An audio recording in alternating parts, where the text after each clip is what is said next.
Olá, gente, boa noite, sejam todos bem-vindos. Estamos aqui hoje novamente com aquela nossa live de sempre, de todos os dias, 8 horas da noite, sempre com um convidado especial, diferente do outro, trazendo informações para vocês. Hoje nós vamos falar com o Dr. Raul Nakano. Ele é ginecologista especialista em produção assistida, que é reprodução humana, né? Vamos saber dele o que pode, até que ponto pode ser uma reprodução humana, ela pode levar à frente. Com as questões das leis também que existem no nosso país, que alguns outros países não têm, mas que no nosso Brasil as leis são diferentes e cada país tem sua lei e as leis têm que ser cumpridas, né? Então hoje nós vamos falar com o Dr. Raul como especialista em reprodução assistida, que é reprodução humana. E vou saber dele tudo sobre reprodução humana que muita gente quer, de repente, não consegue, né? Muitas mulheres não conseguem engravidar e você tem várias alternativas hoje, principalmente com um bom profissional. Então vamos saber dele o que pode ser feito em cada caso de pessoas que têm o sonho de ter de reconstruir, de construir uma família, de reconstruir não, de construir uma família, né? Será que dois homens, igual o Paulo Gustavo, que teve que sair fora do Brasil para fazer uma reprodução humana, será que no Brasil isso já é possível? Dois homens, duas mulheres? O que a lei permite nesses casos, né? E ninguém melhor do que um profissional como ele, Dr. Raul Nakano, para nos falar sobre reprodução humana. Boa noite a todos, sejam todos bem-vindos. Obrigado pelo carinho de vocês, de estarem aqui comigo sempre. Um beijo para todos, sejam boa noite. Eu acho que é um papo que sempre interessa a muita gente, mesmo se não interessa a cada pessoa, sempre você conhece alguém que tem esse sonho. Então eu acho que essa live é muito boa, principalmente para orientar as pessoas até que ponto as pessoas que não têm uma família, que não conseguem ter uma família, mas tem um sonho de ter filhos, o que pode ser feito dentro da lei numa reprodução humana. Então, nós estamos aguardando ele aqui. Daqui a pouco ele está chegando aí, o Dr. Raul Nakano. Gente, obrigado pelo carinho de vocês hoje no Mulheres, na Gazeta aí, pela audiência. Muito bacana hoje a audiência lá na Gazeta. Doutor está entrando aí. Ô, doutor, boa noite. Boa noite, boa noite. Como é que tá? Tudo bem? Obrigado por você estar aqui, viu? Gratidão mesmo, porque eu acho que é um assunto que interessa a tanta gente, né, doutor? Principalmente a questão da legislação na reprodução humana também. Você que é um profissional, você sabe até o que ponto pode, e dentro da lei, das normativas de cada país, que no nosso país também, dois homens, hoje ele pode, igual o Luiz Gustavo, o falecido Luiz Gustavo, que criou uma família, era o sonho dos dois de ter filhos. Dentro da nossa legislação brasileira, isso é possível, doutor? Sim, sim. Até um tempo atrás, a gente não tinha uma normativa, né? E Sei. a lei hoje é bem clara, né? É permitido, e a própria o Conselho Federal de Medicina prevê a união de casais homoafetivos, tanto homem com homem, mulher com mulher. E hoje Sei. em dia a gente recebe na clínica casais homoafetivos, no caso as duas mulheres, né, e que muitas Sim. vezes é muito interessante, porque às vezes elas querem uma gestar e muitas vezes colhe o óvulo de uma e não se podia colocar o embrião formado na outra, né? E hoje, com a resolução do Conselho Federal de Medicina de 2017, tornou-se possível fazer a inversão, né? Então, colhe o óvulo de uma das homoafetivas, pega o sêmen do banco de sêmen, forma o embrião e coloca no útero da outra. Então, a princípio, uma vira mãe biológica e outra mãe social, né? É muito interessante esse fato. E quando tem casais homoafetivos masculino, aí a situação é um pouquinho mais delicada, né? E aí, se tiver um parente até quarto grau, a gente pode utilizar o útero de algum parente até quarto grau, e aí utilizaria o sêmen de um dos casais e o óvulo de doador. Então já é mais complexo. Então tem o sêmen de um deles, o óvulo do banco de óvulo e o útero de alguém da família. E quando não tem alguém da família, tem que fazer todo um processo para que o Conselho Regional de Medicina possa dar o seu parecer técnico, que na verdade é mais tem alguns critérios técnicos para preencher, que assim, de modo geral, é relativamente tranquilo. Então isso já é, eu diria, uma mudança do comportamento da sociedade e a própria classe médica também vai se adaptando às novas mudanças que a própria sociedade vai impondo, né? Isso são coisas que a gente vê mudanças praticamente ano a ano. Que bom isso, a evolução da ciência, a ciência a favor da humanidade, sempre é muito bem-vindo, né, doutor? E outra coisa, por que não facilitar uma coisa que lá fora já existe há tantos anos e as pessoas precisavam recorrer, sair do país para fazer esses procedimentos quando não era permitido aqui no Brasil, que você acabou de colocar agora, e que bom que isso é permitido. E é bom o ser humano ele ter o direito de escolhas, né? Dentro da lei, principalmente você ter escolhas dentro da lei, isso é muito saudável para todo mundo, né, doutor? Ah, claro, né? Eu acho que o comportamento humano, à medida que vai passando, vai se aprimorando e vai mudando também, né? Na década de 60, por exemplo, fazer uma laqueadura tubar era, entre aspas, proibido e na época chegava até ter prisões para o profissional que fazia. E hoje em dia a laqueadura é uma coisa que o governo incentiva nos postos de saúde e que, com o tempo, as coisas vão mudando. Então, na área de reprodução humana também, esse tipo de coisa vem acontecendo muito rapidamente, né? Isso Tá. realmente a classe médica e a ciência acompanhando a mudança do comportamento da sociedade, né? Sim, maravilhoso isso.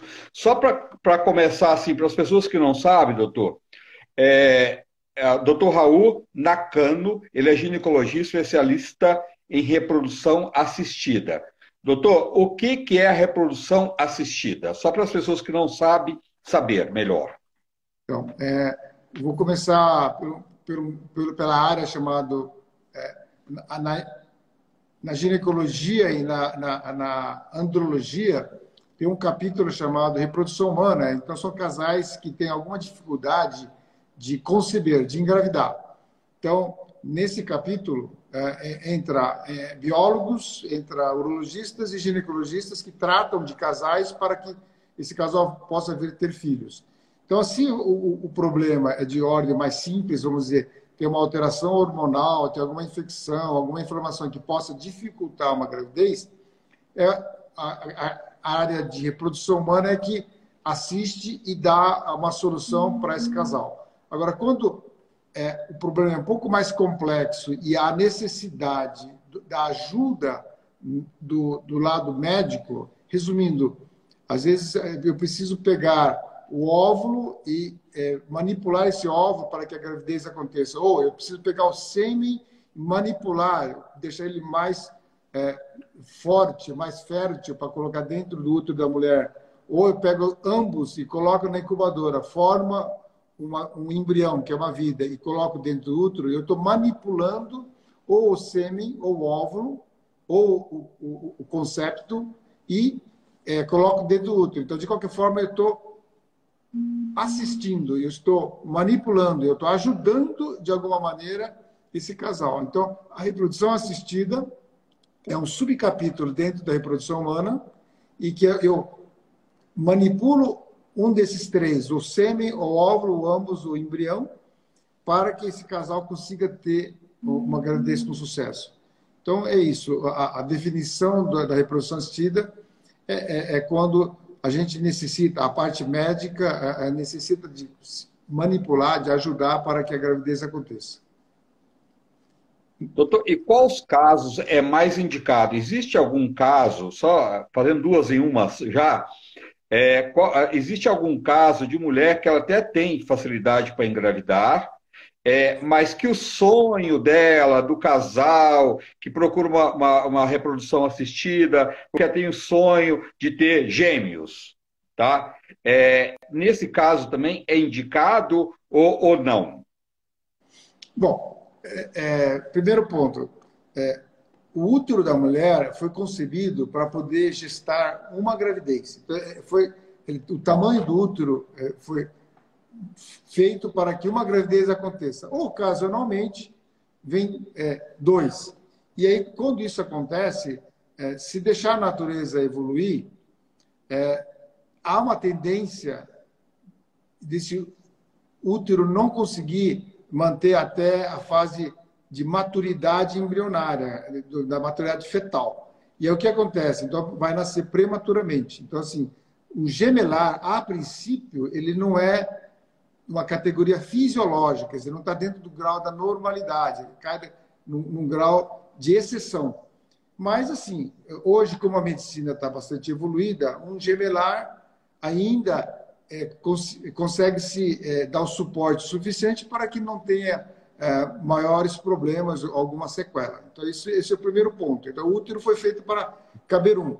Então, a princípio, a gente trabalha para que o casal tenha um, né?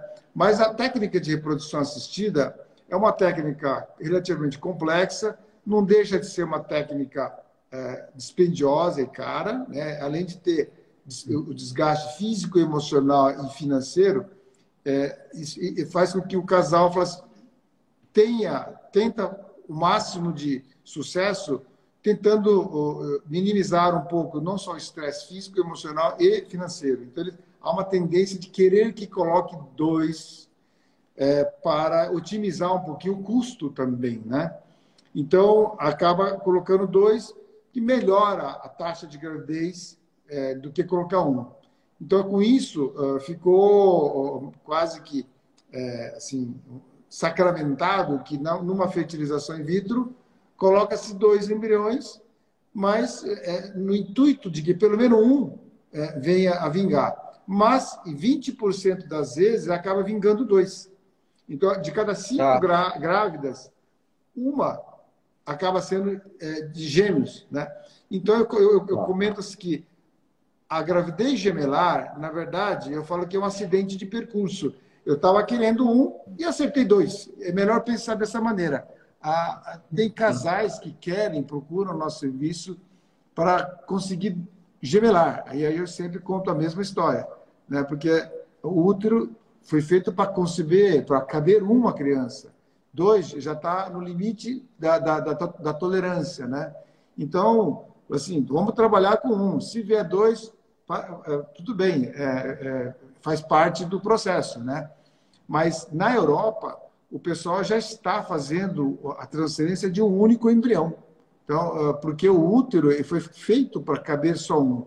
Então, nos países desenvolvidos, a tendência é colocar só um embrião, justamente para diminuir também os riscos de um gemelar, porque queira ou não queira, o gemelar tende a nascer mais prematuro, se é prematuro é mais fraquinho, se é mais fraquinho vai ficar no berçário de alto risco, na UTI por alguns dias, e quando fica na UTI os riscos são maiores. Se você jogar isso numa estatística, se tiver 1.000 crianças nascidas prematuramente, se 10 correm risco de vida, para a medicina, 10 vidas é muita coisa. Então, embora de 1.000, aparentemente 10 é pequeno, mas 10 vidas para nós importa muito. Então, de qualquer forma, a tendência é diminuir cada vez mais a transferência de 2 embriões. Então, assim, historicamente, as pacientes nos pedem para que seja gemelar, mas a ciência hoje está caminhando para o lado contrário. De preferência, a gente está indo para que a gente coloque um só e que, mesmo que o risco seja menor, para evitar o máximo possível que essa criança corra algum risco. Não sei se consegui responder a sua pergunta. Conseguiu, sim. Conseguiu perfeitamente. Doutor, e qual é a fertilidade? Ela é indicada, porque não é só questão de mulheres, tem homens também, tem mulher que o casal não é a questão da mulher, é a questão do homem. E nesse caso também é feito a fertilização, né, doutor? Quando o casal quer. Eu falo de maneira bem simples que a gente tem que trabalhar com 4 fatores, né? Então, tem o fator masculino, e depois o fator ovariano, fator tubário e fator hormonal, né? Então, hormonal, tubário, uterino e masculino. São 4 fatores. Então, se por acaso o sêmen está normal, então a gente pode utilizar uma técnica, vamos dizer, mais convencional. Agora, se ele está um pouquinho fraco, a gente pode pegar esse sêmen, deixar mais forte e colocar dentro do útero no dia da ovulação da paciente. Então, isso chama-se inseminação, né? Então, eu estou manipulando. É uma reprodução assistida. E aí, se o sêmen for muito mais fraco, por exemplo, esse moço teve uma cachumba e o sêmen está mais fraco, não conseguiria mesmo assim fecundar, mesmo que eu coloque dentro do útero depois de capacitar, deixar ele mais fértil, né? Então, eu preciso pegar esse sêmen e ajudar dentro da incubadora para que essa fecundação ocorra.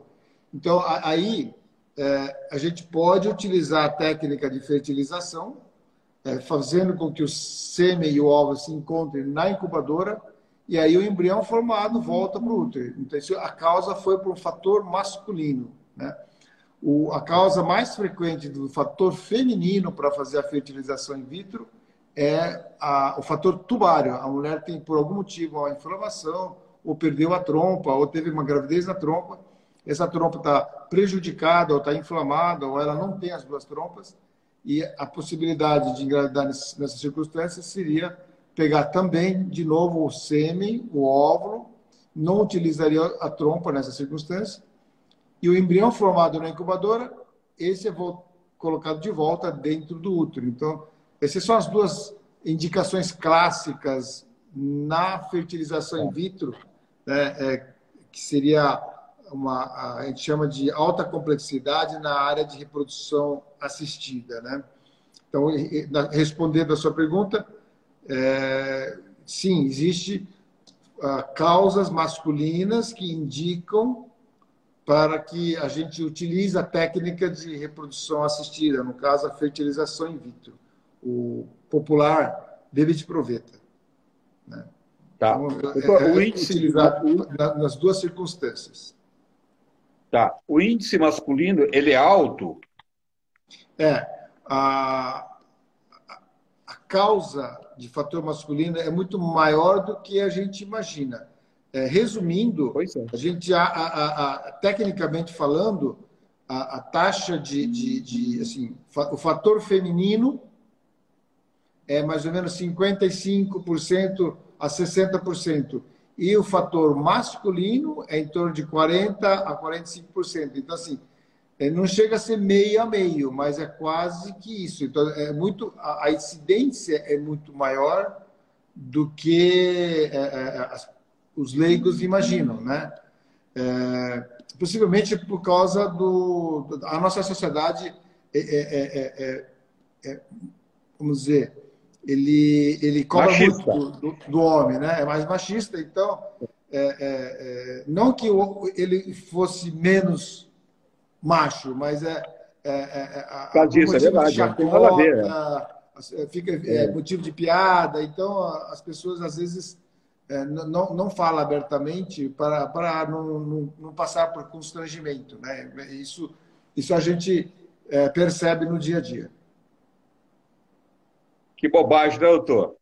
É ser humano, tanto faz ser o masculino ou feminino, né? O importante é você realizar seu sonho e ficar procurando. Não tem um culpado aí.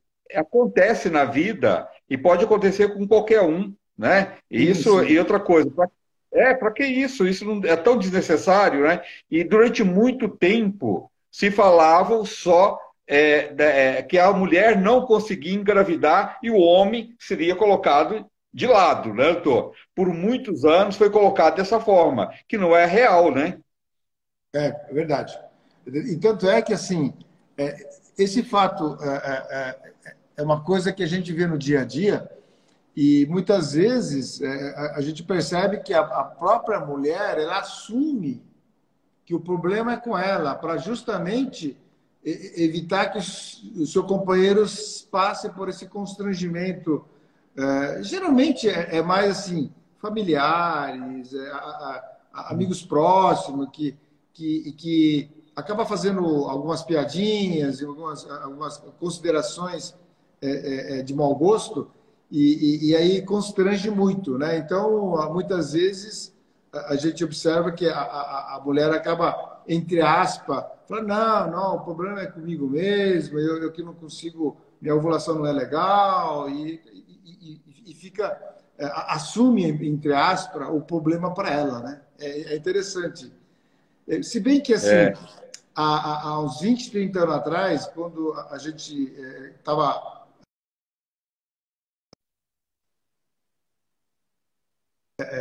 intenso e muito mais frequente.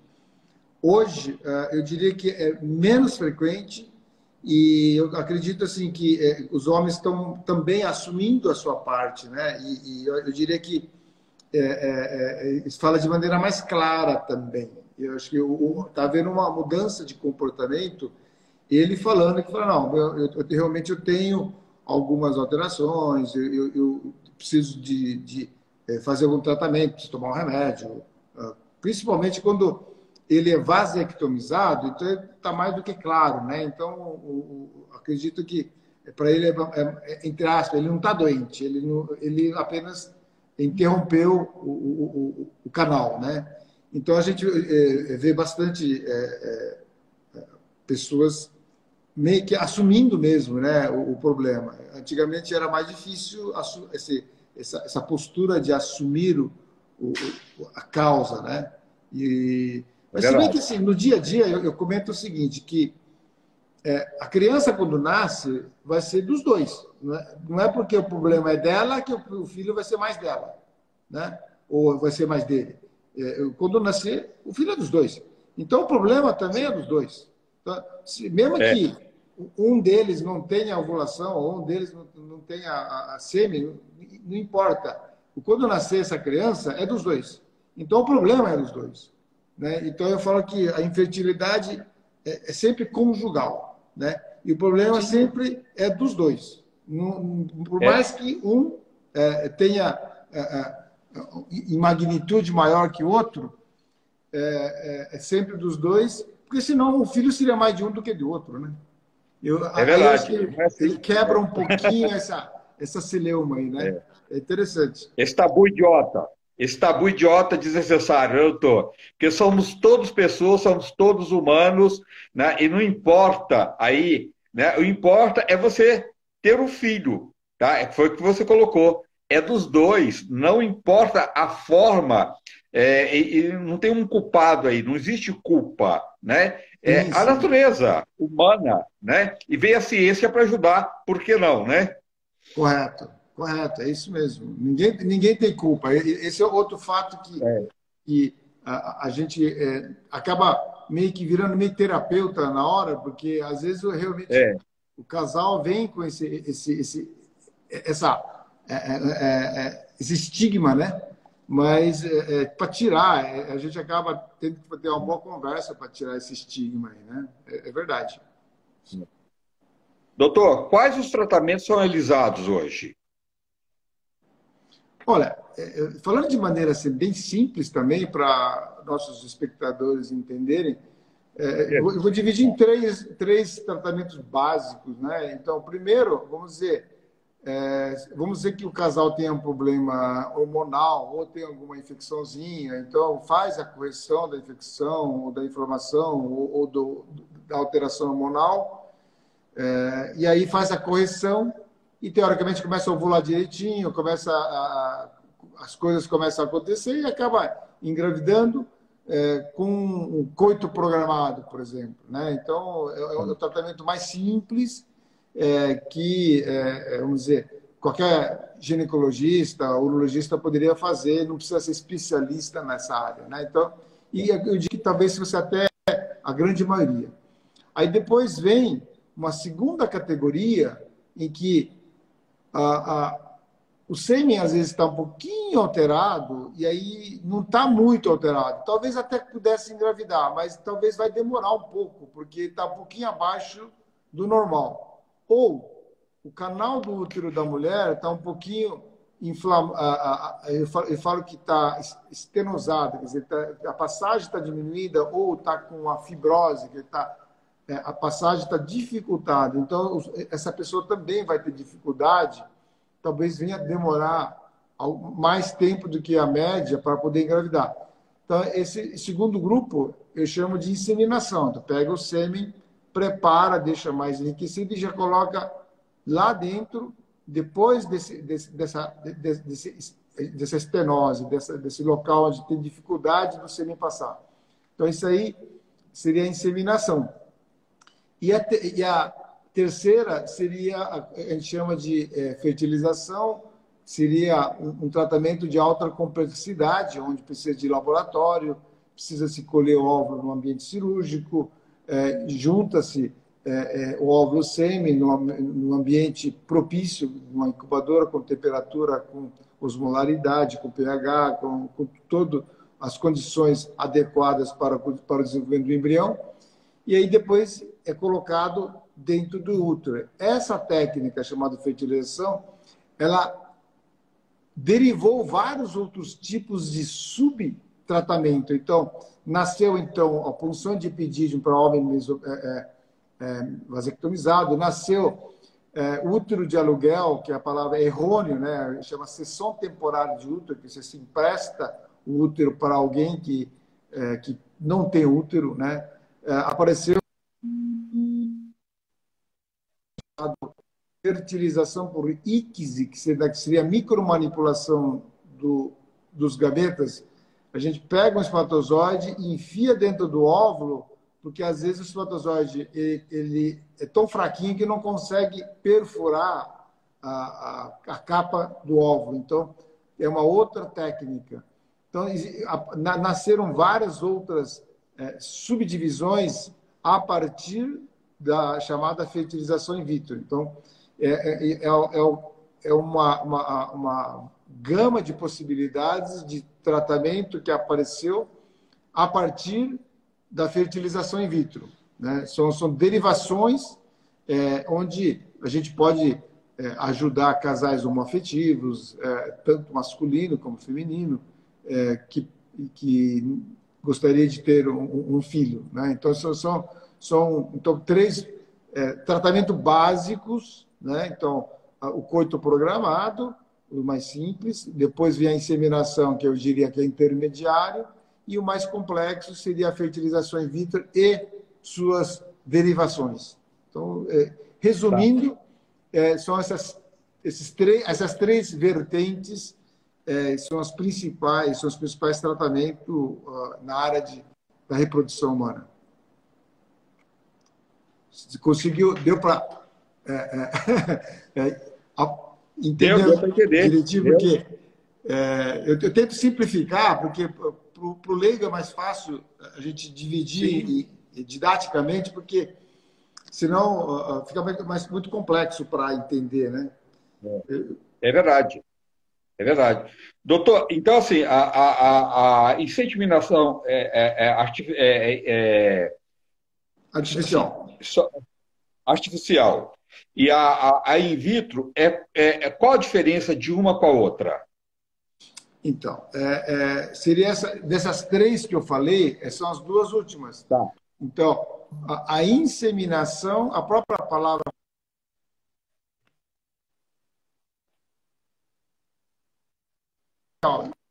vai para dentro do útero artificialmente, porque a natureza faz com que o espermatozoide suba sozinha na cavidade do útero e depois vai para a trompa.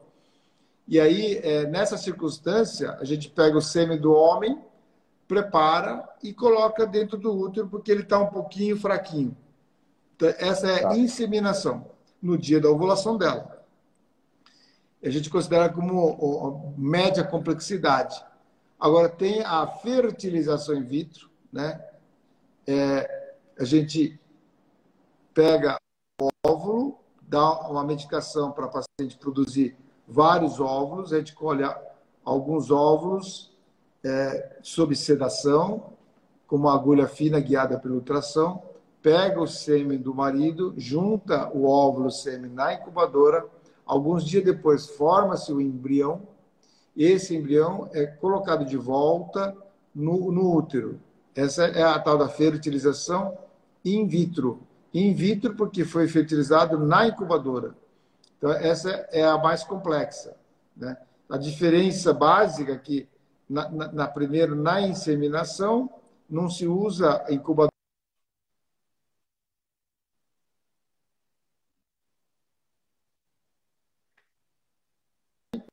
faz encontrar na incubadora. A diferença básica está por aí, né? E aí, o embrião formado na segunda técnica, que seria a fertilização in vitro, ou o famoso bebê de proveta, isso aí, depois de alguns dias, é retornado na cavidade uterina. Essa é a tal da fertilização in vitro ou bebê de proveta. O primeiro, mais simples, é inseminar, quer dizer, coloca o sêmen artificialmente, inseminação artificial. Ou essa palavra artificial ou assistida, às vezes, confunde um pouquinho, né? Mas, Sim. basicamente, essa é a definição dessas duas técnicas. Mas até colegas médicos, muitas vezes, trocam uma pela outra. Nessas novelas, a gente vê que eles utilizam de maneira errônea essas duas técnicas, né? Na prática, tecnicamente, cada um tem um significado próprio.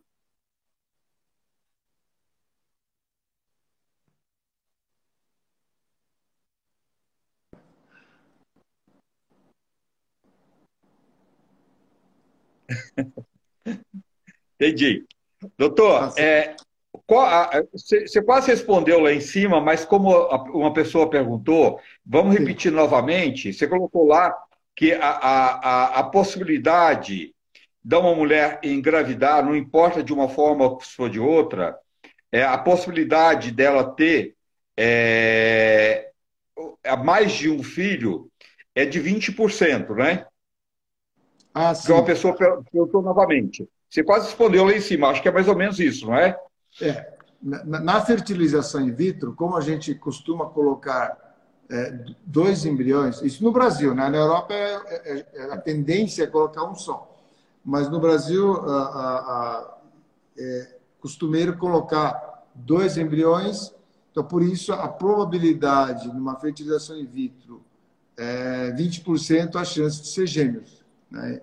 Isso já está bem consagrado já, né? Tá.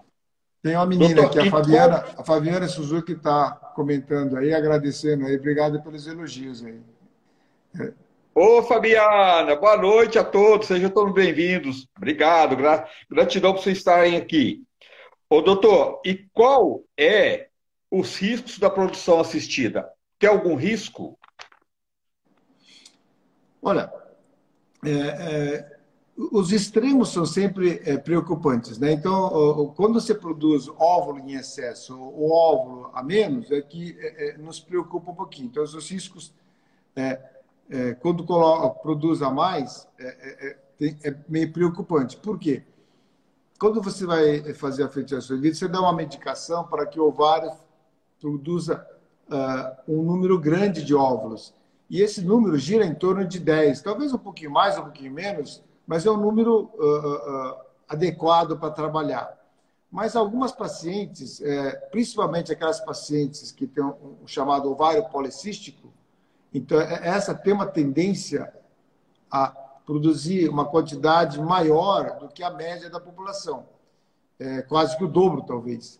E aí, essas pacientes, muitas vezes, acabam produzindo em excesso, e como ela produz um número grande de óvulos, o estrógeno também, o hormônio feminino, também acaba sendo muito alto. E o hormônio feminino retém líquido, e esse líquido fica retido na barriga, então ela acaba tendo um desconforto e uma alteração chamada síndrome do hiperestímulo ovariano. Então, o ovário é hiperestimulado, isso faz com que haja uma retenção de líquido e o ovário também fica grande, né? Então, dá um desconforto e aí acaba tendo que ter uma atenção especial. No passado, a gente tinha que internar, tirar esse líquido ou fazer alguma coisa para essa mulher. Hoje, a gente tem um domínio dessa técnica e a gente hoje primeiro, já sabe quem é que pode ter, a gente já tem alguns remédios que evitam que isso aconteça e a gente tem algumas manobras que é como se fosse um antídoto desse processo. Então, assim, eu diria que assim, no passado era muito frequente a gente ter um casal em que a esposa acabava indo para o hospital, tendo que acompanhar, porque tinha uma retenção grande, era desconfortável, tomava soro. Hoje, isso a mesma paciente acaba não necessitando de ir, porque a gente já antecipadamente consegue detectar e já, entre aspas, já começar a dar a medicação adequada para que não tenha grandes retenção. Mas, assim, sempre tem aquelas pacientes que, mesmo assim, acaba fugindo um pouquinho da resposta desejada da medicação que a gente dá. Mas, assim, que eu lembro, assim, já faz muito tempo que eu internei uma paciente, porque, diríamos, 20 anos atrás, a gente internava, todo ano talvez tínhamos 4, 5 internados. Hoje em dia, é muito raro. Acredito que, sim, a última vez foi alguns anos atrás que a gente teve que fazer, mas é muito raro, né? Então, são coisas que a gente vai aprendendo, né? À medida que vai aparecendo os cabelos brancos também, a gente também vai sabendo como evolução, doutor, faz parte, evitar, né? as dificuldades que vão aparecendo. Mas é muito seguro nesse aspecto. Agora, esse é o lado, vamos dizer, quando há um excedente, né? E ao inverso também, você dá remédio e produz pouco remédio. Então, aí acaba, produz pouco óvulos e aí produz menos ainda embriões, porque não são todos os ovos que fecundam. E aí, muitas vezes, acaba tendo um embrião só, às vezes até nem tem embrião. Então, são os dois extremos, né, que chamam a atenção.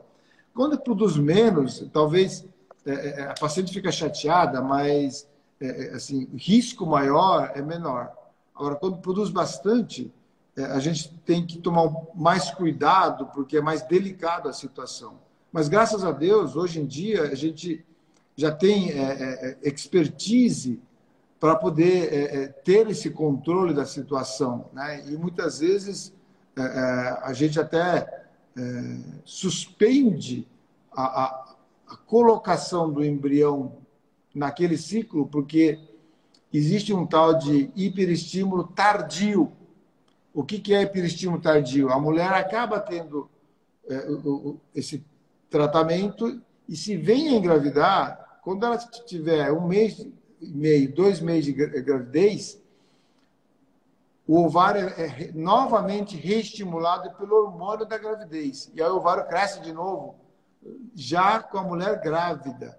Então, esse também é um ponto em que, às vezes, nos preocupa muitas vezes. Então, às vezes, a gente prefere parar aquele mês, congela o embrião, ela menstrua e no segundo mês, no mês seguinte, a gente coloca o embrião. Aí ela evitaria de ter o risco da síndrome do hiperestímulo tardio. Isso, vamos dizer, também no passado era uma coisa que a gente previa bastante, convivia bastante, porque o congelamento na época não era tão satisfatório quanto hoje, né? Então, a gente não tinha, na verdade, outra saída, porque se você congelasse, às vezes a gente não poderia ter o mesmo grau de sucesso se tivesse colocado o embrião, a gente chama de embrião fresco, né? Quer dizer, no mesmo ciclo que colhe. Isso, coisa do passado. Hoje a gente não tem isso e parece um contrassenso, mas há uma tendência de ser um pouquinho melhor a taxa de sucesso. O embrião descongelado e descongelado e colocado no mês seguinte, tecnicamente, estatisticamente, pode ser um pouquinho maior a taxa de sucesso. Parece um contrassenso, né?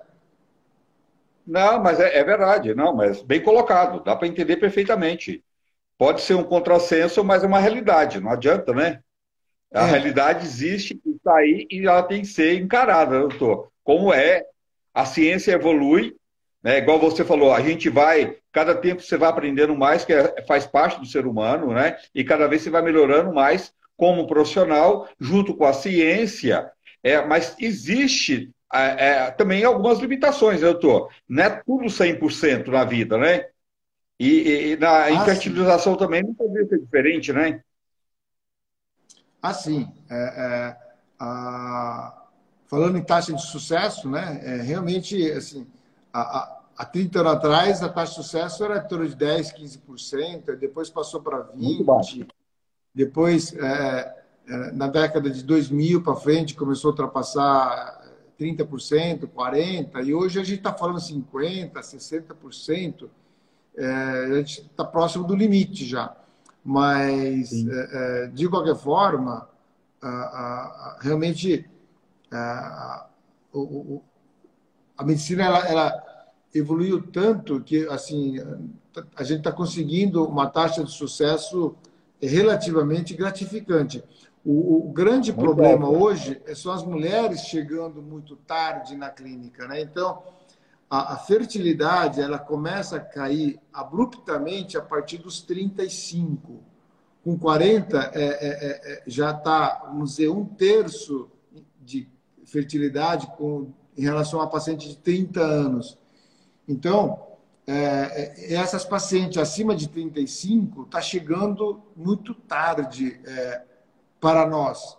Então, o que acontece é que a gente está começando a ter pacientes que têm pouco óvulo, às vezes pouco óvulo e muitas vezes de qualidade já abaixo do esperado, porque elas fisicamente está muito jovial, mas você vai ver, ela já está com mais de 35, 38 anos, biologicamente isso já não é um momento ideal para a gente começar a tratar para engravidar. Você não vai acreditar, mas o momento mais adequado é quando não tem problema no parto, quando não tem problema de prematuridade, quando não tem problema de pressão alta na gravidez, diabetes na gravidez. Esse momento é antes dos 30 anos de idade. Então, nossos pais e avós tinham antes dos 30. Eles tinham a gravidez na época correta, biologicamente falando. Socialmente, as pessoas estão ficando em condições de ter o seu filho depois que teve estabilidade profissional, estabilidade financeira, estabilidade emocional, conjugal, e aí quando vai ver, já está com seus 35, né? Então, hoje está tendo uma dissociação biológica e social. Biologicamente ela está chegando tarde, mas socialmente é o melhor momento para ela. E isso é um problema mundial. Principalmente nos países do primeiro mundo, isso está cada vez ficando mais gritante, né? As pessoas estão chegando muito tarde, cada vez mais. Só para você ter uma ideia, na minha clínica, mais de um terço das minhas pacientes estão chegando com 40 anos. Na verdade, se a mulher entrar em menopausa com 40, é normal, né? Entrou em menopausa com 39 é menopausa precoce. Com 40 é menopausa normal. É claro que a menopausa acontece, no geral, com 48 anos. Porém, elas estão chegando com 40. Biologicamente, a gente está tratando já no momento que não é o melhor momento. Então, isso realmente é preocupante, porque cada vez mais está aumentando isso, né? Nos países, alguns países, o ginecologista ele é obrigado a avisar a paciente no dia que ela for fazer o Papa Nicolau, ele tem que tocar no assunto, falar assim, ó, você já está com 30 anos, você tem um parceiro, você deverá preocupar daqui para frente do seu futuro, da sua fertilidade, porque com 35 a sua fertilidade vai começar a despencar. Você sabia? Normalmente elas não sabem. E aí ele tem que começar a explicar que tanta quantidade e qualidade dos óvulos vão decair. E aí vai começar a ficar difícil. Além de aumentar o risco de malformação, tipo síndrome de Down, né?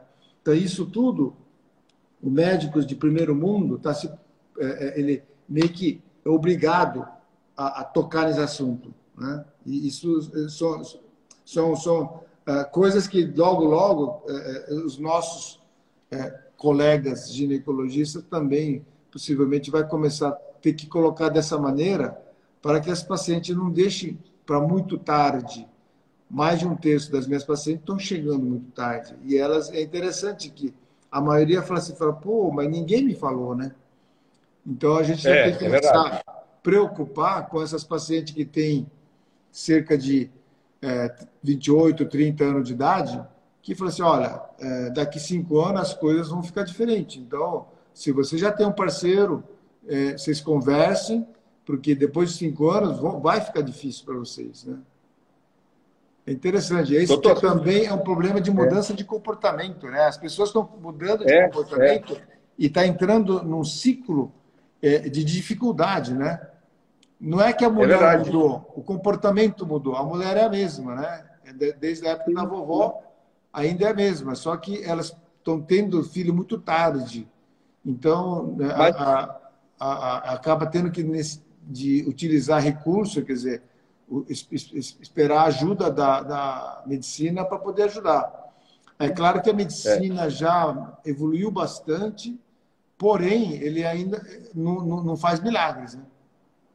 É verdade. Doutor, mas tem mulheres hoje, principalmente a que você colocou lá, que ela trabalha fora, é uma executiva, ela até não pensa mais em ter filho. De repente, ela arruma um companheiro, conhece alguém, arruma um companheiro e ele desperta nela que tem a vontade de ter filho e desperta na mulher também a vontade de ter filho. Às vezes isso acontece um pouco mais tarde, né? E até que idade máxima que a mulher pode fazer a inseminação, doutor? Eu tinha o primeiro médico que fez bebê de proveta no Brasil, é o Dr. Milton Nakamura. Ele foi o nosso mestre, né? E ele falava o seguinte, olha, enquanto a mulher estiver ovulando, ela pode engravidar. Essa era a posição dele. E é interessante, porque ele falava assim, a mulher ela tem o direito de ter o filho, né? Então, às vezes, ela não teve oportunidade de poder casar ou ter um companheiro na época mais fértil ou mais adequado. Mais cedo. Mas a vida, às vezes, impôs algumas coisas e ela não pôde conseguir ter casado no momento biológico mais adequado, né? E que, às vezes, a oportunidade que sobrou para ela, porque eu conheci não posso falar o nome, mas ela teve que cuidar de todos os irmãos e quando foi casar estava com 49 anos de idade. E, graças a Deus ela acabou conseguindo engravidar. Mas assim, a vida impôs outro ritmo para a vida dela, né? Então, o doutor Nakamura falava isso. Não, enquanto a mulher estiver ovulando, ela pode engravidar. Agora, o Conselho Federal de Medicina, em 2011, se eu não me engano, falava que a mulher não podia engravidar depois de 50 anos. Mas aí teve alguns problemas. Em 2017, o Conselho voltou atrás e falou assim, não, ele não está proibido, mas não aconselhamos, né? Porque, assim, Sei. depois de 50 anos, biologicamente, não algo tranquilo. Não é uma gravidez de risco, é altíssimo risco. Então, a gente tem que tomar cuidado, que assim, não é engravidar por engravidar, porque talvez eu estou colocando essa paciente em risco. Então, o ato médico é ajudar as pessoas. Será que a gente está ajudando mesmo nesses casos? Então, assim, são coisas que começam a entrar no lado filosófico também, porque às vezes a gente está querendo ajudar, mas se você olhar de um outro prisma, é questionável se você realmente está ajudando, se ela está correndo risco, né? E essa criança, se caso virar órfão, o que você está fazendo, né? Então, são coisas questionáveis, né? Então, tem um lado oposto da história. E essa criança, ele não tem... O doutor Nakamura falava assim, e essa criança, e o direito da criança de ter uma mãe, né? Então, vocês estão preocupados muito com o direito da mãe. Tá, mas e o direito da criança? Ele não tem o direito de ter uma mãe saudável, que possa acompanhar a sua infância, a sua adolescência, ter uma educação? Ele falava muito isso. Então, porque começa a chegar no extremo da vida, a gente começa a ver que, assim, não é só ajudar uma pessoa, tem que ver o lado inverso também da história, né?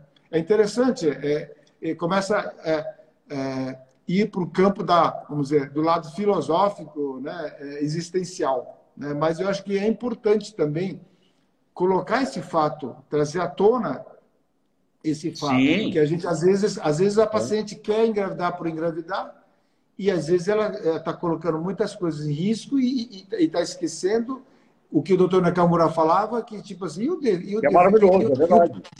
E o direito da criança? Se a criança não tem direito de ter uma família, participar, né? Então, são coisas interessantes que ele colocava, e eu acho que tem sua razão também, né? E aí, quando eu fui para o Japão, e lá eu fui numa clínica chamada Clínica Kato, que eles fazem 100 casos de fertilização por dia. Para você ter uma ideia, eles fazem 35 mil casos ano. O Brasil, possivelmente, faz em torno de 45 mil ou mais casos ano. Então, ele sozinho faz mais ou menos uns 70%, 80% de casos que o Brasil inteiro faz. Então, era assim, a produção em série. E lá, eu vi que 60% das mulheres tinham mais de 40 anos de idade. E essas mulheres produziam um óvulo, 2 óvulos. Um óvulo, 2 óvulos. E aí eu fiquei admirado. Eu falei, caramba, porque lá a doação de óvulo não é permitido. No Brasil mas lá não. Então, enquanto ela ovular, ela tentava. E aí, então, eu percebi que, assim, lá é uma outra realidade, uma outra circunstância, né? Mas lá foi colocado em prática o que o doutor Nakamura falava. Enquanto ela ovular, eles vão colhendo, vão colhendo, vão colhendo. Mas eu acho que o limite, eu acho que é 50 anos mesmo, porque a gente percebe que algumas pacientes que engravidaram, eu tenho algumas pacientes que há alguns anos atrás, uma que eu lembro, 2008, engravidou com 52 anos, e em 2001 engravidou com 53 anos. Olha, o pré-natal realmente foi bem mais, vamos dizer, tenso, né? Graças a Deus tudo terminou bem, mas eu tive que internar algumas semanas antes, porque o organismo de uma pessoa de 50 anos não responde como 40 ou 30. Então, eu diria que assim, você força muito. E biologicamente já não está no momento de você sobrecarregar o organismo humano. Então, eu acho que assim, tem um lado biológico também, orgânico, né? Tudo bem, o útero foi feito para caber uma criança e gestar, mas o nosso corpo também chega uma hora que ele tem um momento de complacência, de elasticidade, de bom desempenho até um certo momento. E depois ele não tem mais a mesma elasticidade, o mesmo desempenho, colocando em risco não só ela, como também o concepto, né? Então, eu acho que 50 é um número holístico. Eu acho que mais que isso realmente é preocupante, e menos que isso eu acho que é o limite para chegar, né? É claro que assim existem alguns recordes aí, se eu não me engano, a pessoa mais velha acho que tem mais de 70 anos na Índia, tudo, mas eu acho que já é excesso, eu acredito. Sim, sim. Para uma coisa saudável não é o ideal, né? Quanto mais Sim. cedo ter, melhor. Doutor, e aquela mulher que ela tem dificuldade e tem dilatação do útero, quando o feto começa a crescer e ela tem uma possibilidade muito grande de perder, né? De ter uma hemorragia e perder. Esse tipo de mulher, com a inseminação também, ela precisa de um repouso maior? Sim, sim. Hoje a gente tem alguns critérios muito definidos, né? Então, existem algumas mensurações com ultrassom para saber qual é o momento mais crítico, qual é o momento mais perigoso, o que fazer nesse momento. Existe um anel que a gente coloca para que não haja a melhora, não haja dilatação, chama-se pessário. Esse anel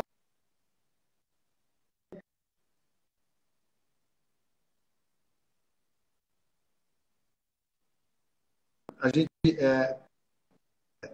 tem a experiência das crianças de gêmeos nascerem com, vamos dizer, a incidência de prematura é menor, e muitas Tá. vezes, às vezes, só o pessário, que é um anel para não deixar dilatar, um anel que coloca pela vagina, e muitas vezes é necessário fazer as duas coisas, amarrar um ponto e colocar o pessário para que ela não só segure a contenção do colo, e esse pessário ele segura um pouquinho o colo para que ela ela não desça um pouquinho. Então, assim, existe agora alguns recursos para que esse colo não dilate antes da hora, né? Isso é importante.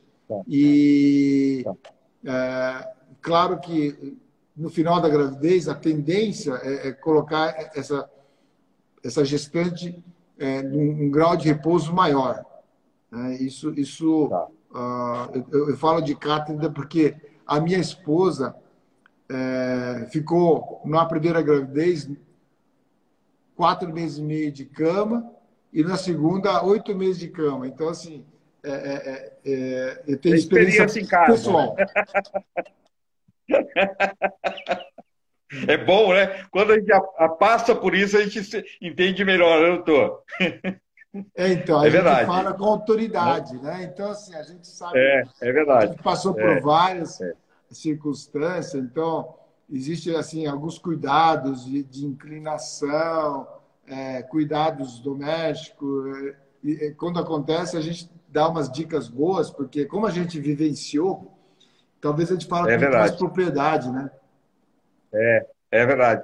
Doutor, é fato que as mulheres, as japonesas, por uma questão cultural, uma questão de alimentação, elas têm uma menopausa, e isso tem alguns estudos que mostram, por causa da alimentação da soja, de muito peixe, da alimentação mesmo, desde cedo, essas mulheres, na menopausa, ela tem uma menopausa muito mais tranquila do que as outras mulheres de outros países.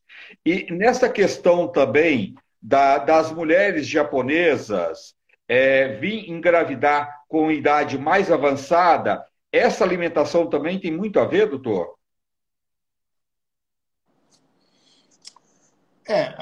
Culturalmente, a gente consome muito mais derivado de soja, né? Leite de soja, É, tem uma variedade de produto que é derivado de soja. E isso, acho que queira ou não queira, tem alguma isoflavona. influência sim, né? Sim. E aí,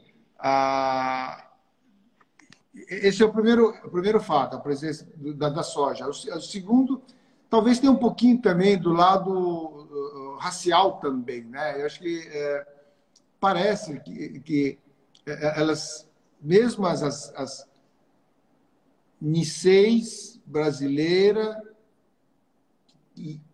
criada no feijão e arroz e mandioca e que não consome muito a soja, acaba não tendo também muito. Então, acho que tem as duas coisas juntas. Tem a parte genética, que acho que ela sofre menos, e tem também, eu acredito que o consumo dos derivados de soja tem um componente, né, que é parecido com o estrógeno e que dá uma acalmada nos efeitos da menopausa. E o fato de, no Japão, a gente ter pessoas ovulando até tarde, isso é uma boa colocação. Ainda não tenho nenhuma referência científica, mas a sensação que tem, assim, que a produção de óvulos parece ser discretamente menor, mas o desempenho parece ser final, parece ser igual das ocidentais. Então, isso é engraçado. É como se ela saísse atrasada, mas no final acaba chegando junto.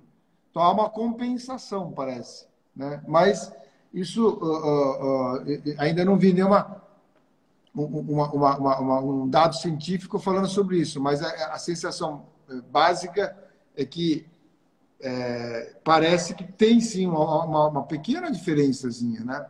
Agora, se isso impacta no fato de ela produzir óvulo até mais tarde, isso ainda precisa ser analisado. Nós vamos pesquisar ainda. Não, é japonês também, doutor. Você é japonês, mas os japoneses, não só a questão da soja, mas a alimentação, porque o japonês aprende, é uma questão cultural, não é nem questão financeira, mesmo os produtores, os japoneses, eles aproveitam o alimento num todo, né? Não joga parte dos alimentos fora, que é uma forma muito inteligente do ser humano, que todo mundo deveria ter esse olhar, porque você acaba tendo uma alimentação muito melhor, não desperdiçando, não jogando nada fora. E os japoneses fazem muito isso, né, doutor? Mesmo os japoneses agricultores, né? Ah, sim, principalmente os agricultores. Eu venho de uma família de agropecuarista, né? E isso a gente eu nasci no interior, eu vim do interior, então isso eu vivenciei na pele, né? Eu ajudava minha mãe na horta dela, tanto na fazenda como no fundo de quintal. A gente morava numa casa de 45 por 45. Era quase que uma chácara dentro da cidade. E lá Hoje a gente tinha bastante legumes e verduras plantados lá. E a gente sempre consumiu muito legumes e verduras, né? Esse é meio que cultural também. E realmente, assim, a gente que vem da roça, a gente tende a valorizar e aproveitar mais mesmo. A gente desperdiça menos, né? Isso é verdade. é verdade.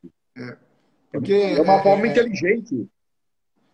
eu acho que assim a gente que vem da área da agricultura depende do tempo. E o tempo ele é imprevisível. Às vezes chove demais, às vezes chove de menos, às vezes encharca, às vezes resseca demais. E a produção, a colheita, às vezes é comprometida porque teve sol demais, ou às vezes é comprometida porque choveu demais. Então, o agricultor, coitado, ele tem que saber aproveitar ao máximo, porque você não sabe o dia de amanhã. E aí, então, não desperdiça, né? Então, aquela palavra japonesa chamada mottainai, não existe uma palavra similar em português, mas o significado é o não desperdício, né? Então, mottainai é uma coisa que assim a gente convive, né? da infância, principalmente os agricultores, o pessoal que trabalha na roça, com a terra, que faz a produção, toma muito cuidado, a gente não desperdiça, né? Então, o tempo todo, a gente valoriza e fala do motainai, quer dizer, não desperdiçar. É quase que sagrado não desperdiçar, né? É verdade. E outra coisa, é o princípio da nossa saúde e alimentação, né, doutor? É tudo alimentação, né? Ela pode. Existe uma máxima japonesa que fala que a saúde vem pela boca, né? É, E eles falam assim, você alimenta bem, você vai ter uma boa saúde, né? E eles falam assim, de maneira bem simples, comer sal demais vai dar pressão alta, açúcar demais vai dar diabetes, né? Então, é, eles bem colocado, é verdade. tem e fala que a saúde vem pela boca e tem a razão de ser, né? É, é Não podemos verdade. generalizar, mas tem a sua razão de ser. É, São coisas muito interessantes. Essa história de comer me lembra um pouquinho. Tem uma outra máxima que é a oriental, né? Eles falam que o segredo da longevidade são três, né? Você comer a metade, andar o dobro e rir o triplo. Essa é e é a verdade. receita da longevidade dos orientais, né? É verdade. Não adianta você comer muito e não ter qualidade. É melhor comer uma quantidade menor, mas com qualidade, aproveitando o alimento num todo, né, doutor? É uma questão de saúde, isso, não só na fertilização, mas na vida humana. Isso é uma questão inteligente, né? De você aproveitar melhor os alimentos e cuidar melhor da sua saúde num todo, da sua família também, né? Evitando outras doenças, né? Sim, sim. Existe um provérbio japonês que fala taberu no mo hachibu. O que é hachibu? Hachibu é 80%. Então, se você vai alimentar, quando chegar no limite lá de 80% do que você comeu, para, né?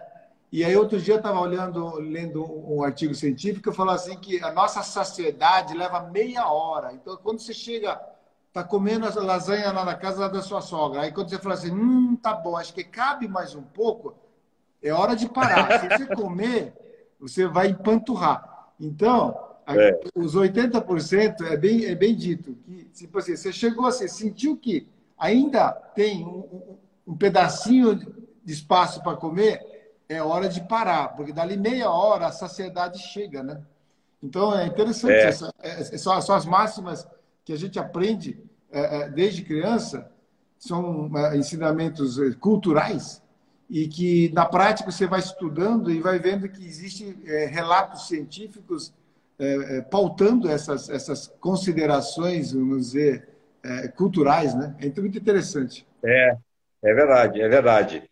Doutor, e é uma experiência muito incrível, que é você hoje como médico, é, é, e você passou por todo esse processo de sítio, de aprendizado, isso é tão rico, né, doutor?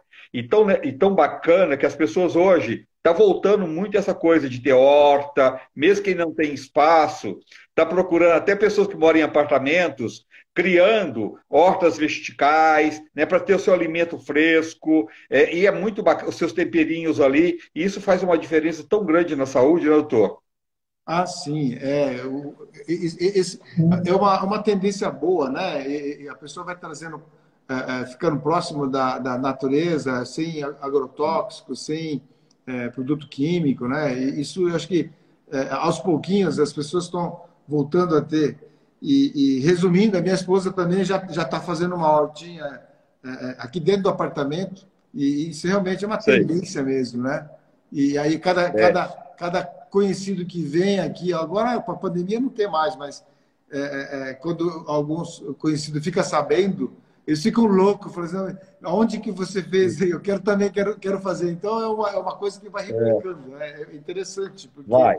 é algo que atrai as pessoas, né? O verde é algo que nos traz uma sensação de bem-estar, né? De saúde, né? É, é verdade. Realmente é legal, é legal. E aqui em casa a gente começou e é interessante porque queira ou não queira, as pessoas acabam querendo fazer também, né? É uma maneira de replicar boas ações, né? Boas atitudes. Uma coisa saudável para todo mundo. Doutor, eu posso, se eu quiser, eu posso escolher, desculpa, escolher o sexo do bebê? A resposta são duas. É sim e não. Sim, porque hoje existe uma técnica que a gente consegue separar o sexo e fazer nascer um sexo ou outro, né? Sim. Não, porque a nossa legislação não permite, a ética também não Ah, não permite. permite. Não permite, porque... Tá. então, assim, não pode. Existe uma exceção. Existe uma doença chamada miodistrofia muscular, em que dá só em menino. Se for uma menina, ela está ligada ao cromossomo X. Então, se for menina, ela pode transmitir. E aí, se for menino, ele vai apresentar a doença. Então, nessa circunstância, a ética permite. Porque pensa bem, o que é o ato médico? A gente estar aqui para promover a saúde, quer dizer, tirar a doença ou não deixar a doença vir, no caso da vacina, né? Então, assim, a gente está aqui para promover a saúde. Se, com essa atitude, eu vou deixar de fazer nascer uma criança com doença, então é um ato médico. Então, eu posso utilizar essa técnica. Então, a técnica existe, eu posso utilizar, mas eu preciso ser ético. Eu não posso utilizar sem ter uma indicação médica. Então, o que é indicação médica? Se tiver um problema de saúde, aí sim, está autorizado.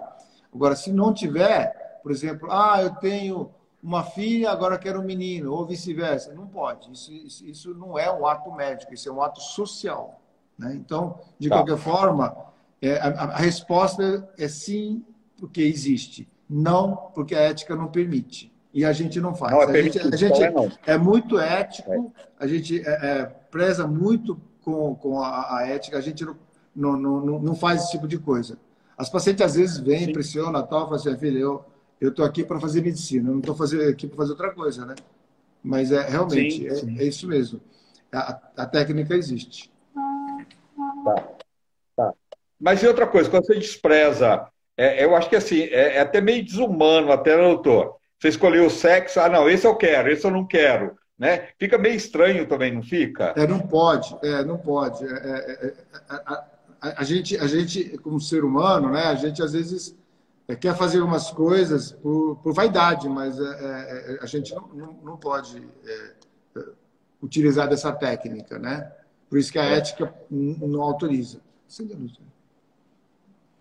Doutor, o limite sempre tem que existir, né? O bom senso, o limite, isso tem que sempre preservar em qualquer circunstância. E na medicina não é diferente, né? Sim, sim, sim. A nossa área é uma área que assim, a gente trabalha no limite da ética. Então, assim, a gente se policia muito, né? Porque, assim, os embriões que vão formando, a gente respeita muito, é uma vida. Então, assim, se o seu embrião realmente não é viável, a gente não tem como guardar. Mas as viáveis, a gente cuida, né? Uma vida. Então, a gente sempre está trabalhando em cima da linha da ética, né?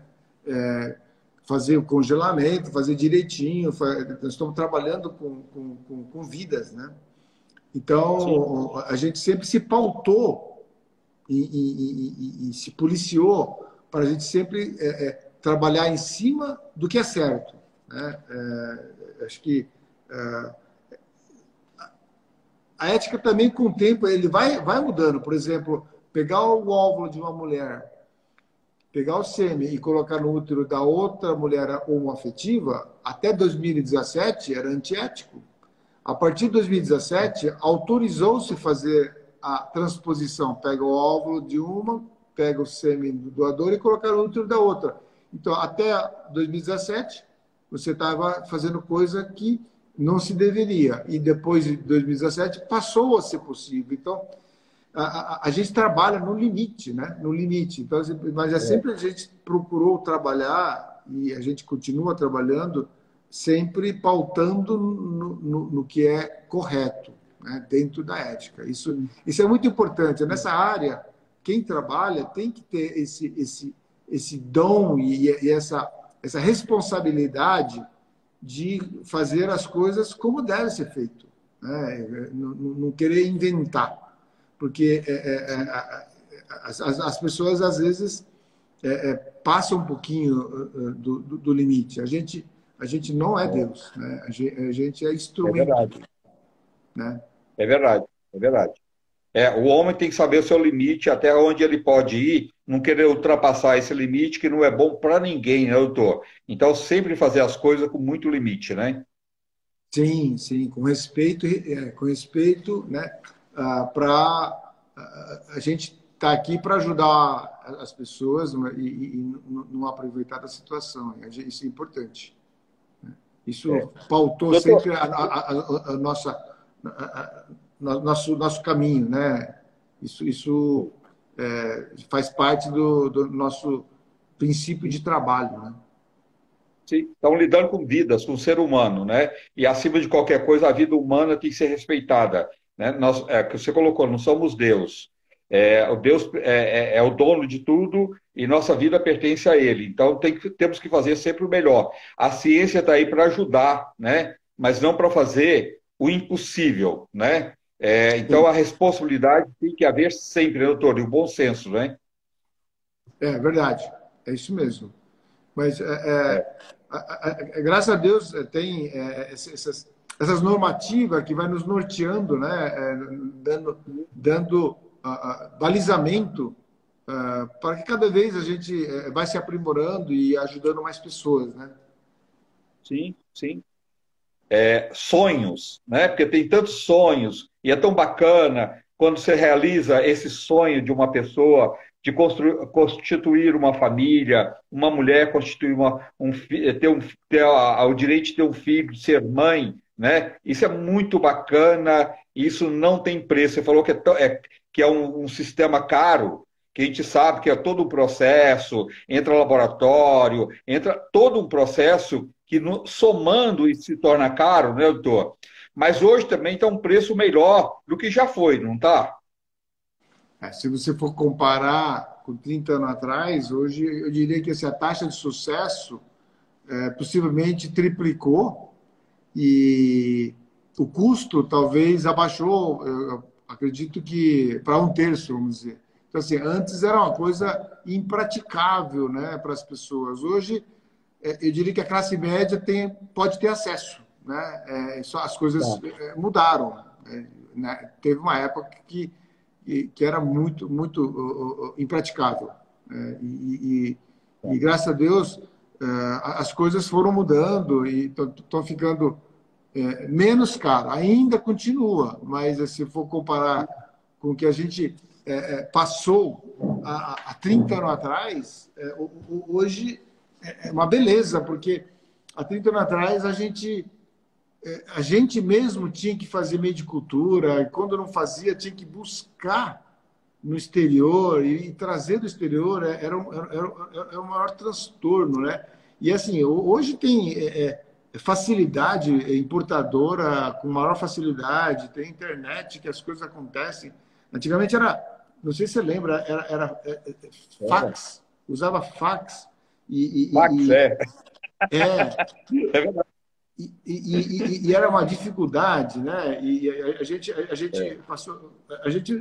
passou por uma fase que meio que quase que artesanal, né? Uma fase muito difícil. E É hoje verdade. você tem tudo já industrializado, controlado, e aí a gente hoje, se você for comparar com aquela época, a gente é muito mais tranquilo, né? Essas meninadas que estão chegando agora meio que assim, fast food, já está tudo prontinho, tal, é só Tá tudo se embrulhar e pronto. comer, né? É, Nossa época não, a é, gente tinha que ir lá buscar, plantar, montar e trazer deixar tudo prontinho e demorava bastante. E não Os era valores bem mais também era simplificado. outro, né? Doutor, e outra coisa, no passado, a infertilização era uma coisa de rico, né? Só rico tinha esses, poderia Tem conseguir acesso. acesso a esse tipo de tratamento. Hoje não. A pessoa que tem um poder aquisitivo bem mais baixo, a gente vê, eu conheço um monte de pessoas que não são ricas e que fizeram o procedimento, dividiram, pagaram, ficaram felizes e conseguiram. Então, quer dizer, mudou muito nesse aspecto. E que bom as pessoas poderem ter acesso a um sonho, né, doutor? Realizar um sonho. Isso deveria ser. Lógico que tem isso, eu não sei se tem hoje, de uma forma gratuita para as pessoas que não têm dinheiro. Existe isso no SUS, em algum órgão do governo? Existe alguns órgãos que fazem de graça, no Pérola Baito eles fazem de graça, né? E tem alguns outros Tá. lugares que você paga uma parte, ou paga com subsídio, né? E hoje em dia, mesmo nas clínicas privadas, tá acontecendo uma coisa muito interessante. Nessa resolução de 2017 do Conselho Federal de Medicina, saiu uma nova normativa dizendo que as pacientes que quiserem compartilhar o óvulo era permitido. Então, por exemplo, paciente que tem menos de 35 anos de idade e que produz uma quantidade de óvulo acima da média e que ela pode repartir metade para alguém e outra metade para ela, que nessa idade normalmente é perfeitamente possível ela repartir, vamos dizer, ela produz 12 óvulos, pega 6 para ela, 6 para possível receptora, e aí ela, como ela está compartilhando, ela cederia metade, só que ela pagaria, entre aspas, a metade da medicação e a metade do tratamento. Então, no final das contas, ela acaba conseguindo fazer um tratamento com metade do preço de um tratamento convencional. Então, é muito interessante, porque com isso favorece muito essas pacientes. E é interessante porque, como eu disse, as pacientes estão chegando muito tarde. No Japão, mais de 2/3 das pacientes estão chegando depois dos 40. Na nossa clínica, mais ou menos 35% está chegando depois dos 40. E aí, aquelas pacientes que começam a ter uma produção baixa, com mais de 42, 45 anos de idade, essas pacientes ou tenta com pouco óvulo, isso significa que vai ter que fazer várias vezes, ou ela parte para um tratamento recebendo óvulo de uma paciente mais jovem, com 32, 31 anos, e aí então elas, na verdade, fazem o cruzamento. Ela recebe o óvulo de uma pessoa mais jovem e, ao mesmo tempo, ela está ajudando a outra. Então, uma mão lava a outra. Bacana. É interessante. E essa resolução de 2017 fez com que houvesse vamos dizer, uma ajuda dos dois lados. Aquelas que precisam, mas não têm condições financeiras, passou a ter mais facilidade. E aquelas que têm condições financeiras, só que ela não tem produção, porque já está com seus 45 anos. Então, essas podem receber, tenta com dela. Engraçado, biologicamente, todas as pacientes sempre quer tentar pelo menos uma, 2 vezes com dela, mesmo sabendo que a taxa de sucesso é abaixo da média, elas preferem fazer, aí depois ela se contenta, e aí ela parte para o programa de doação de óvulo, né? Então ela vai receber óvulo de alguém. Normalmente são óvulos que a gente tenta fazer o match, das mesmas circunstâncias raciais, cor do cabelo, cor do olho, cor de pele, tem que fazer o match. Se bater, aí ela recebe. Se não bater, vai ter que ficar na fila esperando.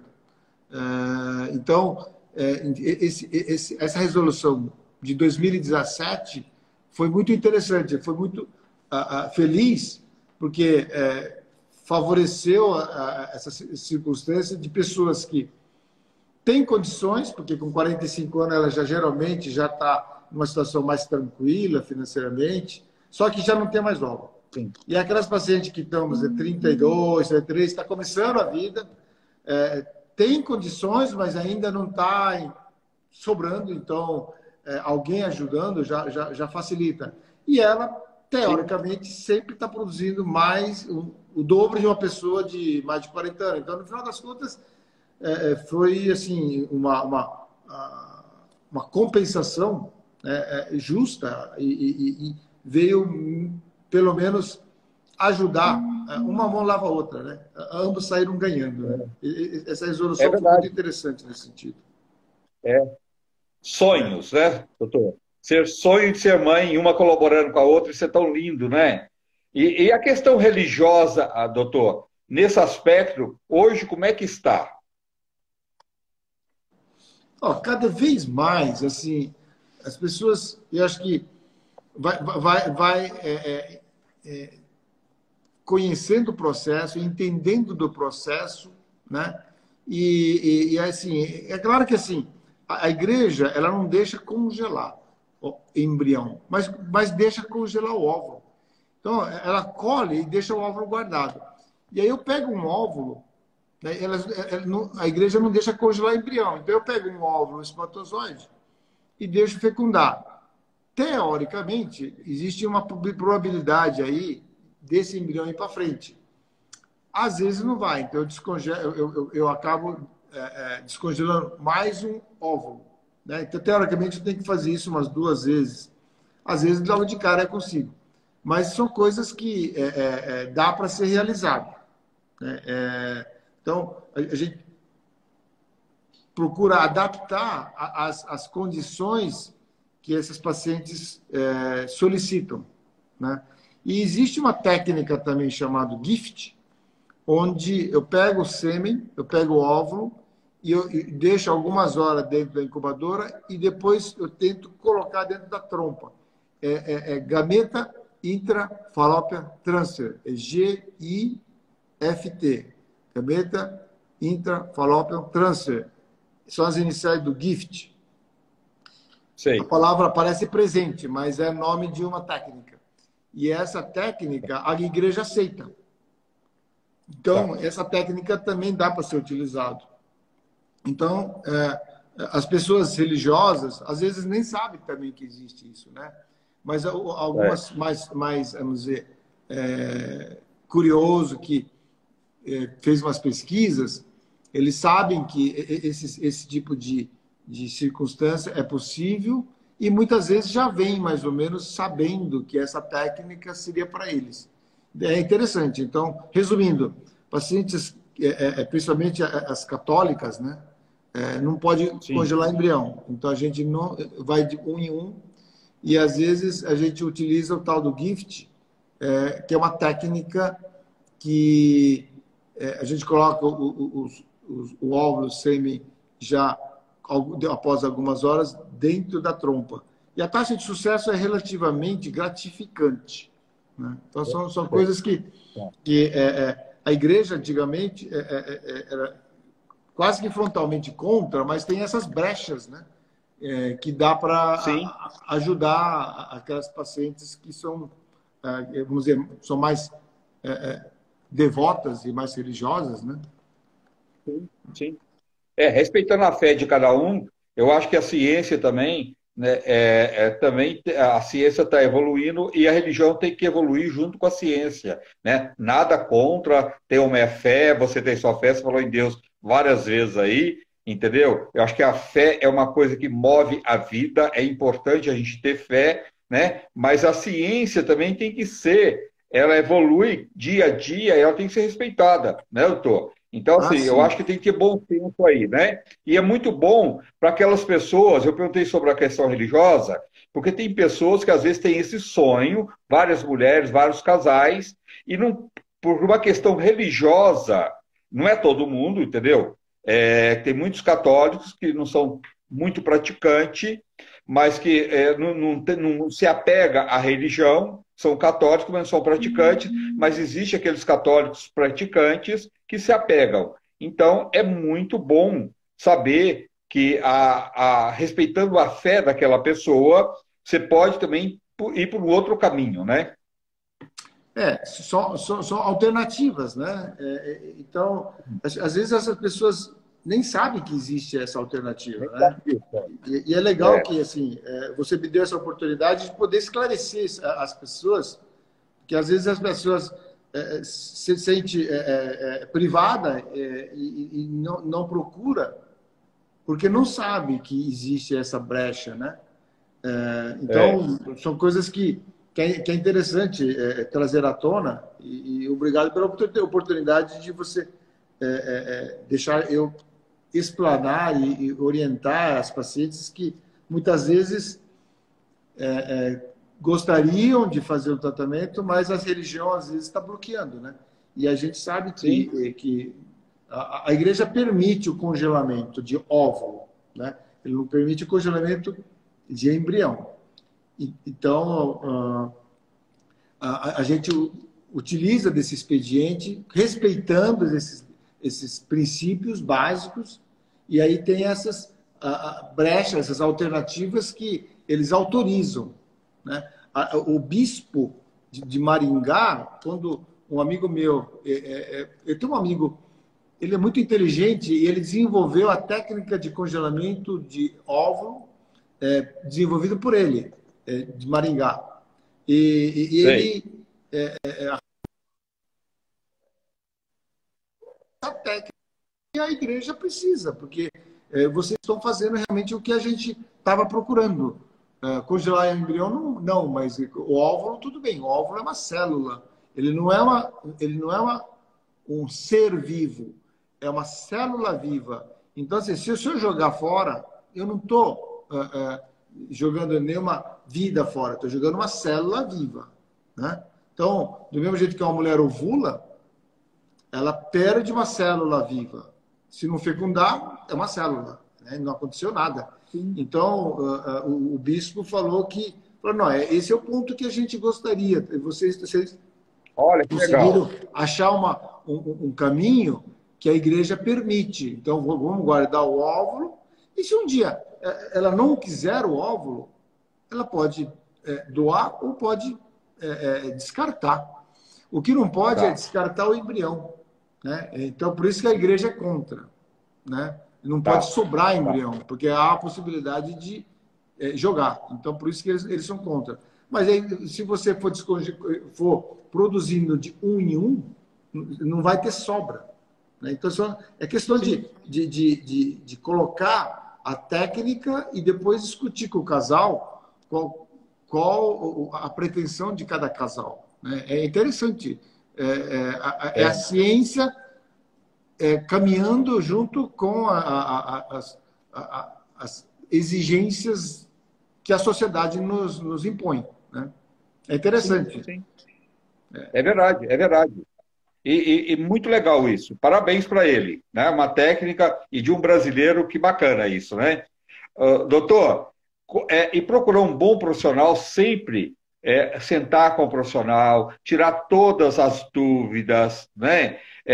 Colocar mesmo, sem pressa, sem nada. Eu acho que o melhor caminho que tem é você ter um bom profissional, um médico, que você vai confiar nele e que ele vai te orientar tudo da melhor forma possível, para você não ter nenhuma, mais à frente, alguma orientação que você queria ter e não teve. Porque existe casos também de mulheres que foi aquilo que você colocou, que às vezes ela não consegue engravidar e ela tem que usar esses óvulos, tá? Numa terceira pessoa.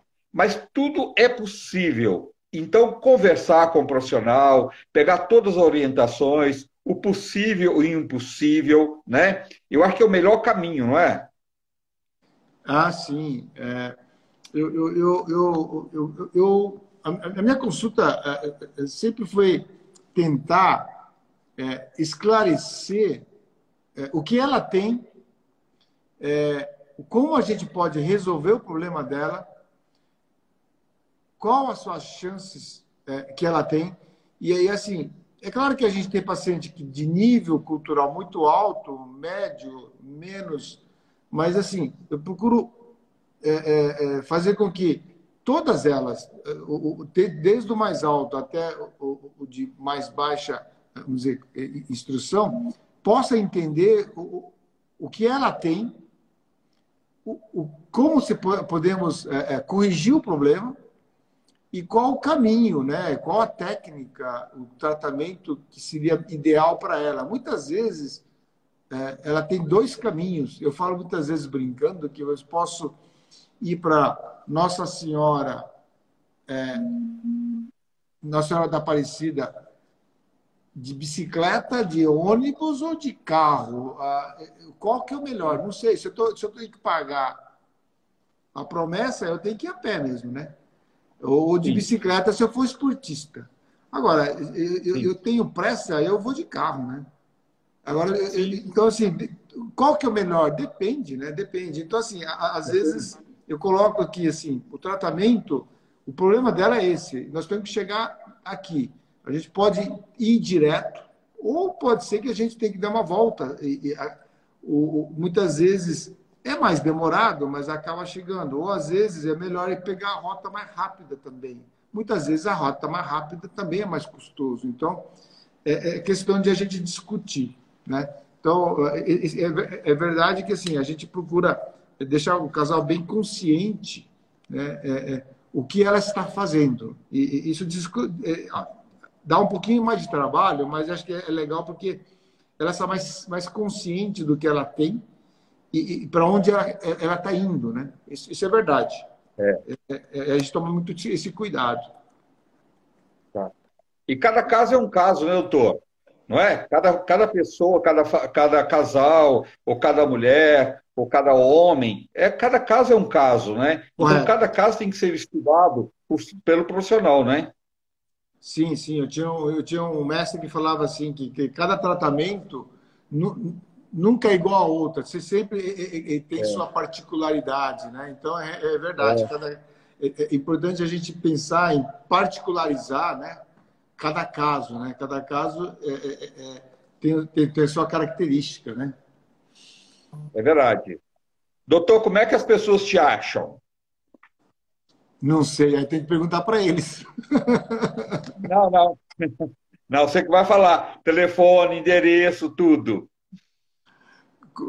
Como é que eles podem me procurar? Sim.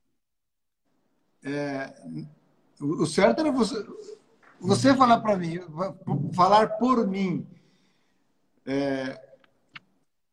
Aqui na tela, aqui, ó, tá escrito Ferticlean, tem uma palminha aqui, tá vendo? Ferticlean é o nome Sete e trinta.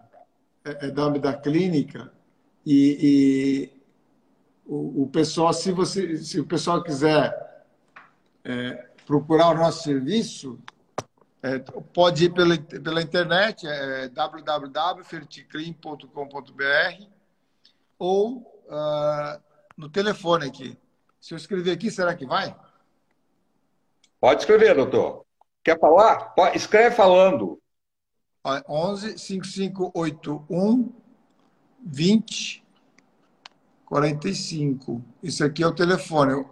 Chegou aí? Chegou aí, ó. Esse é o telefone. E aí, Chegou. e outra coisa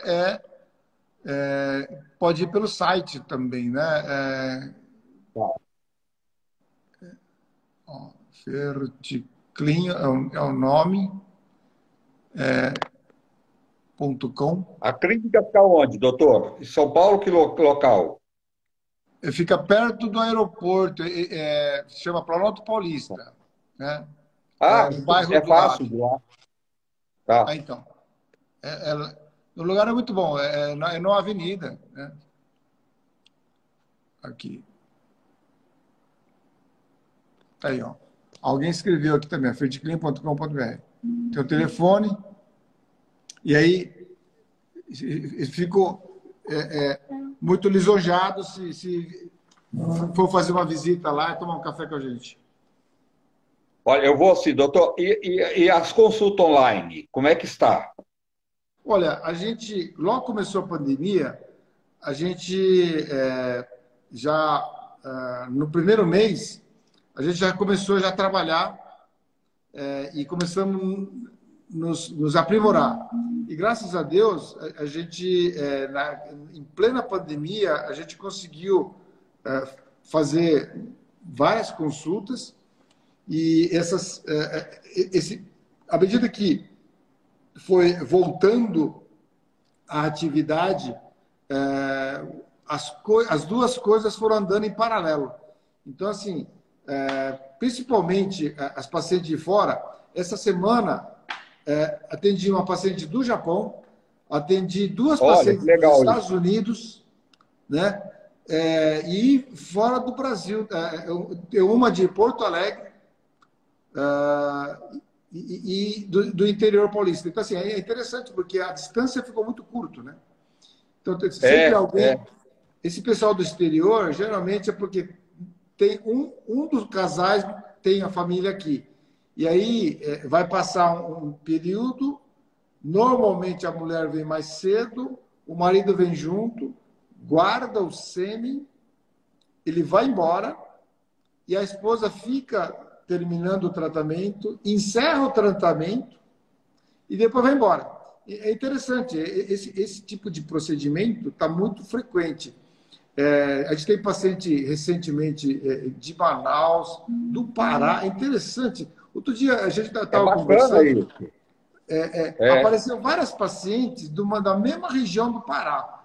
Aí eu falei assim, o que está acontecendo? O médico lá que atendeu o primeiro paciente conhece vários amigos e falou assim, olha, meu paciente foi lá e engravidou de primeira. Pode mandar para lá. Aí começou a pipocar os pacientes dos amigos desse médico aí. É engraçado. Então, assim, é uma corrente, né? É uma corrente.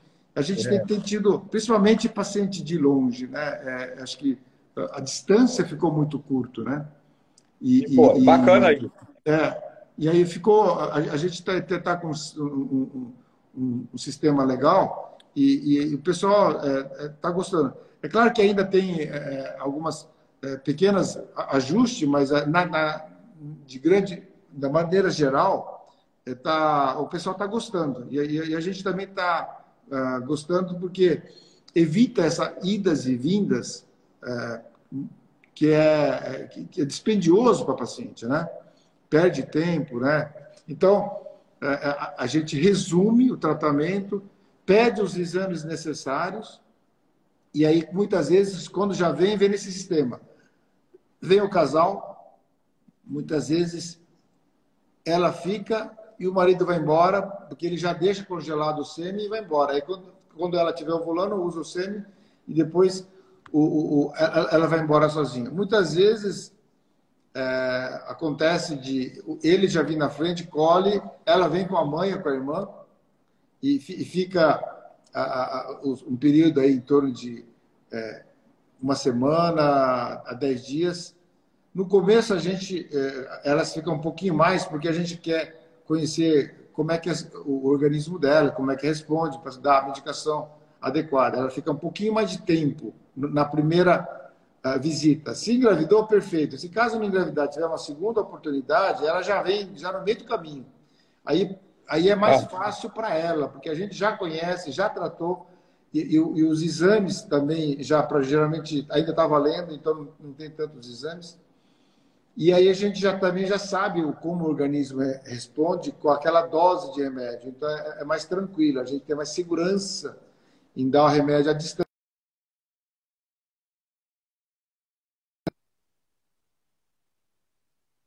com a gente, né?